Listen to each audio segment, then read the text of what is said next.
Welcome to the Evolution Revolution.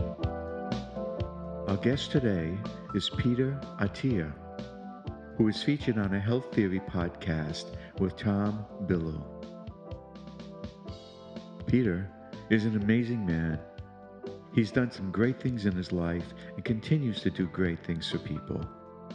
I hope by the parts I've taken out of this podcast, people will be able to be inspired to do things in their life that help them live longer and healthier. So here we go.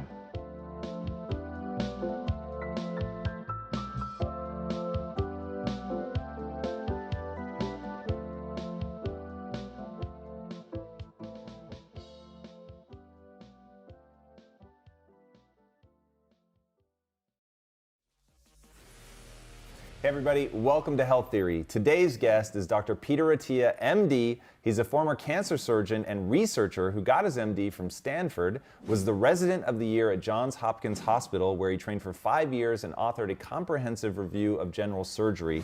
He also spent 2 years at the NIH as a surgical oncology fellow, and just because he can, he also has a Bachelor's of Science degree in mechanical engineering and applied mathematics. And to round it all out, he's also an ultra-long distance swimmer who has completed such ridiculously arduous journeys as swimming from LA to Catalina Island in shark-infested waters. But what I want to know is, as somebody whose practice now focuses on longevity, is living forever possible? As you know, that is a goal of mine. And why don't you want to live forever? Well, to your first question, I don't think it is possible. I don't see anything on the horizon that makes it possible, at least not within the way that we think of what it means to be alive, meaning to be respiring cellularly. It's very difficult to imagine immortality when you untether and uncouple the not dying part with the preservation of health span, so specifically cognitive performance and physical performance. And I think more about those things now than I probably ever have before. I think a lot about sort of the physical stuff. So what does it really mean to be 100 but function like a well-to-do 50 to 60-year-old? And what would have to happen for us? Like, what do we really need to figure out? Is this a flexibility problem, joints burning out problem, ATP problem? Like, what's the big? Good question. So far, my exploration to this topic has suggested a couple of things. So one is we do tend to disproportionately load joints over muscles. So in an ideal world, you would want to figure out a way to exercise where you can maximally load the muscle while minimally loading the joint. So there is a lot of joint failure that becomes problematic. I mean, and I'm separating the obvious, which is there's just too many people who aren't exercising enough or correctly at all. Right. And so they're just sort of withering away. But if you come at this through the lens of, okay, well, what if we're dealing with a subset of people who are committed to figuring out how can they exercise best? In many ways, it's just a lack of specificity, right? So most people who exercise can't actually tell you why they're doing what they're doing. The 99.9% of us who don't get paid to play a sport and who aren't even really competing at a serious level outside of the professional ranks, I don't think we know what our sport is. And I think the sport should be being the most kick-ass 100-year-old that ever lived. Now we're going to come up with like real world things that you have to be able to do when you're 100 to how do you delay the onset of chronic disease. So the mathematical equivalent of longevity from a lifespan perspective is creating a phase shift in disease onset. If you want to live to 100, it basically means you have to delay the onset by about 2 decades of every major chronic disease. Wow. So it doesn't mean you can't get cancer or heart disease or any of these other things, but you better figure out a way to get them 20 years after the average person gets them. Not only do you want to be sort of the best 100-year-old imaginable, what if you're only willing to spend 10 to 12 hours a week preparing for that? And so you say, okay, well, so there's a new sport, which we define some of the parameters of. That's your new Olympics, and that Olympics is 50 years from now. How will you train for it if you're only willing to spend 10 to 12 hours a week training for it? Well, my guess is you will take a lot of things from various disciplines, discard a lot of things, and sort of have to build a very bespoke routine around it that will involve the maintenance of muscle mass, joint integrity, flexibility, functional movement, balance, things that we don't even really think about anymore. How many times does someone who's 90 fall because they've lost their balance. And it's that fall that ultimately leads to their demise. So unfortunately, I feel like I'm still too early in this process to know what the finish line looks like. And there's other problems that we haven't even touched on, right? Like what VO2 max and what aerobic base are necessary as a minimum threshold. That's where the bottleneck is not in how much oxygen can you get in your lungs. The bottleneck is how much can your muscles utilize. So VO2 max is really, as its name suggests, so the definition is what is your maximal extraction or utilization of oxygen. The way to experience what that is go out and run for 4 minutes as hard as you possibly can. Yeah. That is that energy system. But there are other energy systems, right? In cycling, we talk about 7 different energy systems. But again, you can really simplify this and say there's sort of the energy system we're in right now, which is the smoking and joking energy system. At the far end of the spectrum is this neuromuscular area where you're basically doing the most explosive movement imaginable for 10 to 15 seconds. And I suspect that for each of those energy systems, there's a minimum threshold that you'd want to be above as you age. So ways that you could test that would be, even someone our age probably knows if you carry 2 bags of groceries up 4 flights of stairs, most people are feeling that. Right. Very few people get to the top of that 4th. I know that because that's my apartment's on the 4th floor. So like in New York, I'm always I'm always paying attention to like, what will happen when the day comes that this is not pleasant? Because there's 2 types of orthopedic injuries that kill people. There's fast death and slow death. So fast death is patient falls and within a day or so is dead from whatever the injury was. So they break their femur, they have a fat embolism, they're dead, or they fall and they hit their head and they have a cerebrovascular accident and they're dead. But then there's also the slow deaths, right? And these ones are, to me, far less talked about, but in many ways more tragic. So one of my closest friends, his father died recently, 89 years old, complications of Alzheimer's disease. He'd been diagnosed 8 months before he died. So in some senses, you could say, well, the good news is he and his family were spared a lot of suffering because, he was diagnosed in January, he died in August. But when I went home for the funeral, I was sort of struck by how difficult it had been for him since he was 81. The 2 things he loved most in life, which were golf and tending to his yard, he couldn't do because of more chronic orthopedic injuries. Well, we are innately really, really bad at estimating risk. So other than driving, what are some just grotesque misjudgments of the risk in terms of behaviors that people do just on a daily basis? I think automotive is a very big one. So yeah, it's good that we got that one first. I think another one that people sort of misunderstand is alcohol. I enjoy alcohol as much as anybody, but I don't think people understand how once you get beyond 1 to 2 drinks, like how harmful it is on your liver. And it's sort of like Tylenol, right? Like at any dose, Tylenol is really hard on your liver. But for most of us, because Tylenol has no good feeling associated with it, we don't really tend to use it more than we should. If we have a headache, we take it and it makes the headache go away. But we don't find ourselves like taking 4 Tylenol every day just because of whatever reason. And yet I'm constantly amazed at how much people drink even when there's no apparent reason for it, right? So there's always a reason to have a drink, right? You can always come up with a great reason to have a drink, but there's too many sort of blah reasons that people are drinking. So I think that that to me is an asymmetric and unnecessary risk, meaning the pleasure that they're getting from that, those 4 shitty Budweisers that they have isn't anything worth the potential downside it's causing in the long run, which says nothing, by the way, of how often I think people do get behind the wheel of their car when they've had a drink in them. And if there's one thing I've learned in the simulator, it's how even 1 drink compromises your ability when it matters. You think there are dietary things that people are doing that have just an asymmetric risk reward? Yeah. I'm probably kind of a huge advocate for caloric restriction, at least intermittent bouts of caloric restriction. So I believe that the short-term discomfort of not eating for 5 days once, twice, 4, 5 times a year going through a cycle like that. I think that the short-term inconvenience of that is trivial compared to the potential benefit of a true fast, water-only fast for some period of time. And I still don't know what that minimum is. I think it's probably a minimum of 3 days are necessary to start to get some of the real benefits of autophagy, mitophagy, and things like that. But what's the difference between autophagy and mitophagy? Autophagy is the cell eating itself, and mitophagy specifically is the recycling of the mitochondria. Okay. I wasn't doing any time-restricted feeding. I wasn't doing any fasting. It was a pure form of dietary restriction. So my sort of mental model for nutrition is everybody is starting out on one side eating the standard American diet, abbreviated as SAD, which is an appropriate abbreviation. And the thing I always tell patients on day one is like, look, the good news is you can't get any worse than this.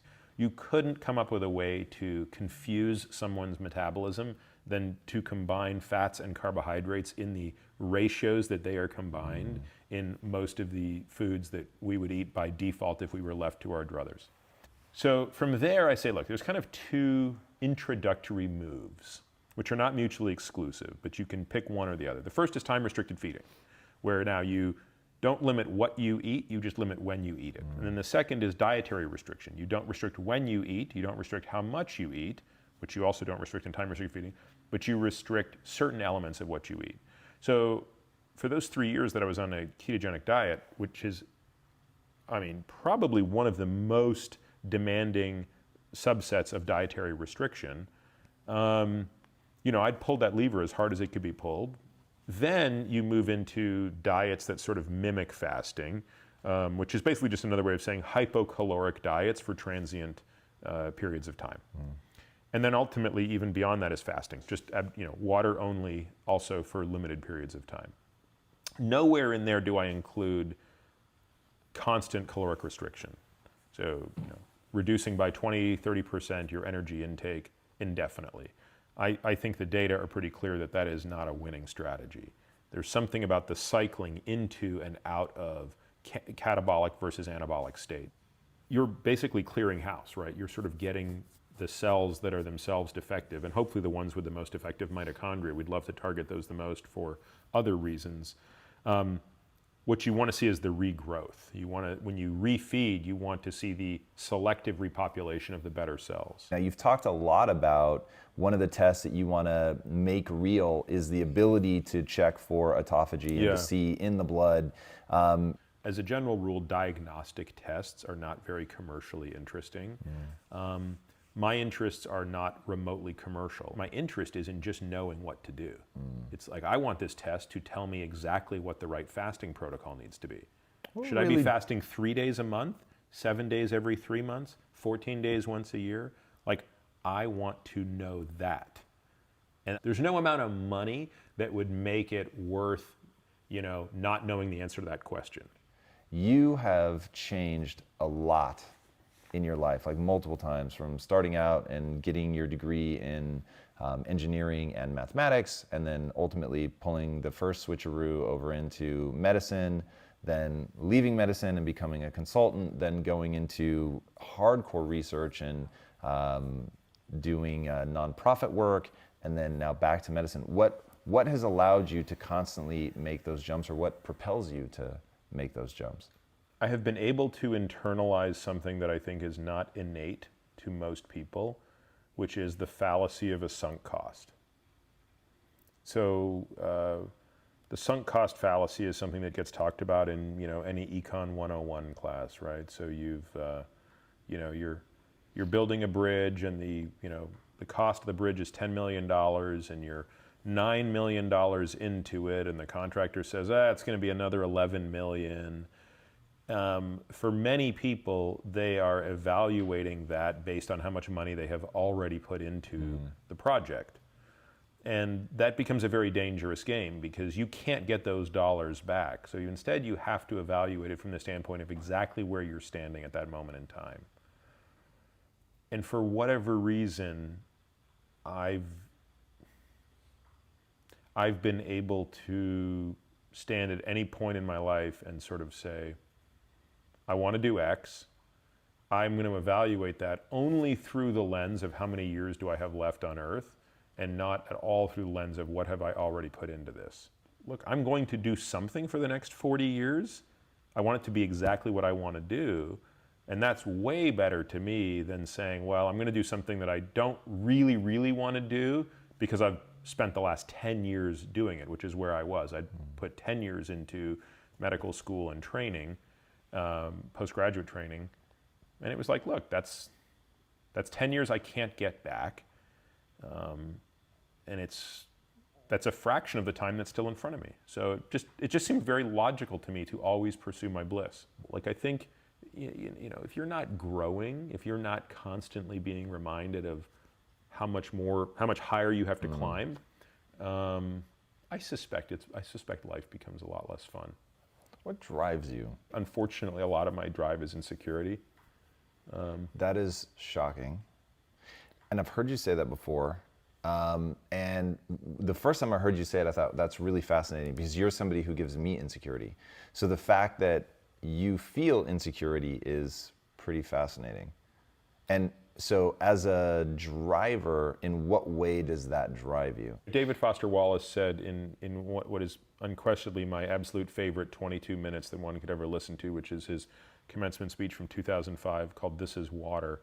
So, and the first time I ever heard this, it didn't resonate with me. I needed to hear it a few times before it really resonated, where he said, if you worship power, you will forever feel powerless. Right? And that doesn't really resonate with me because I'm not a power seeker, but I absolutely worship intellect. And when the next words out of his mouth are, "You will forever feel like a fraud," I'm like, that is so true.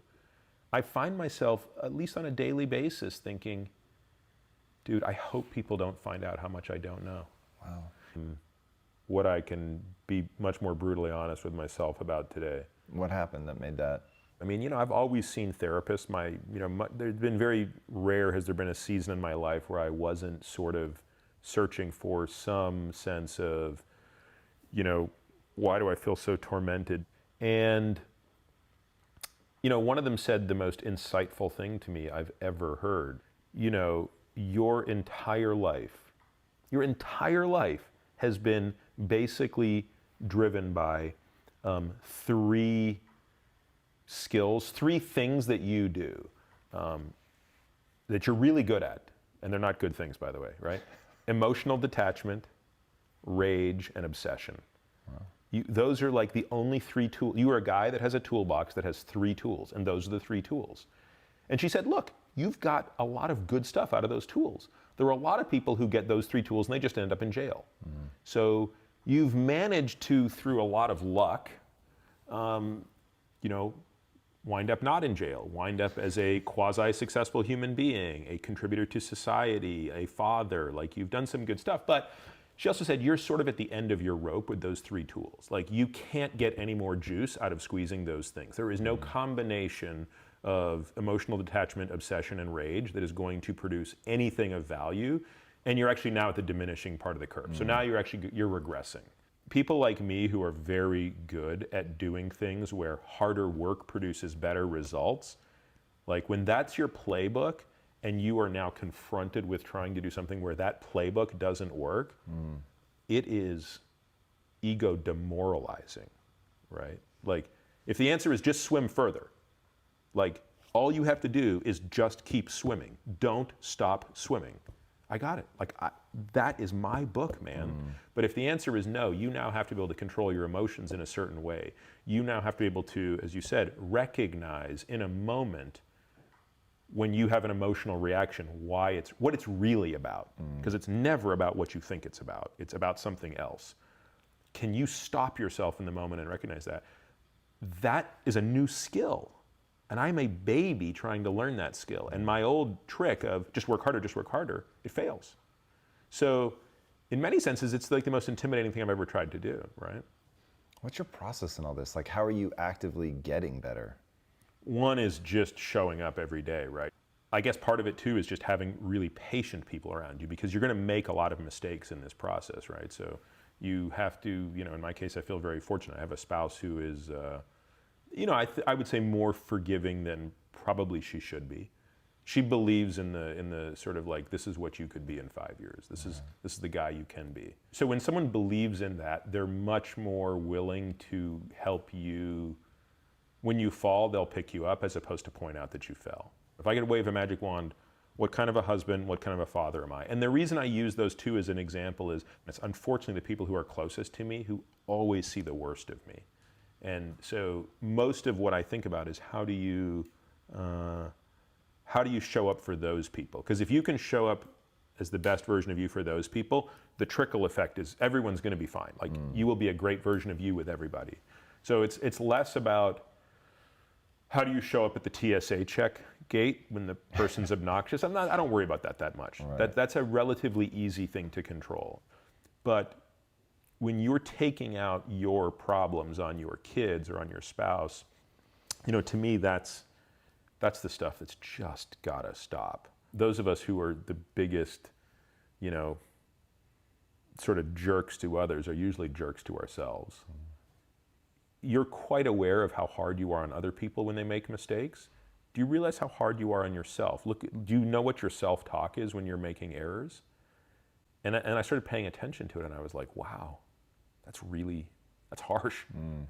That's very harsh that you think these things of yourself.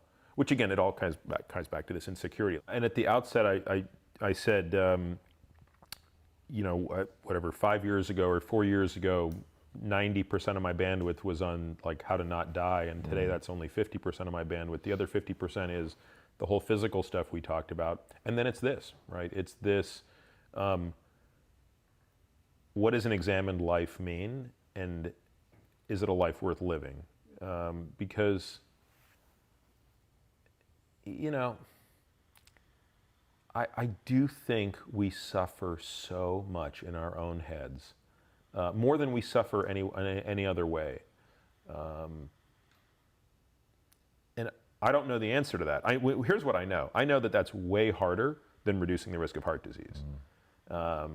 I know that's way harder than, addressing that is way harder than fasting or doing all of these other things that are even non-pharmacologic interventions that I think can fix all those other things. What is one thing that people could change that would have the biggest impact on their health?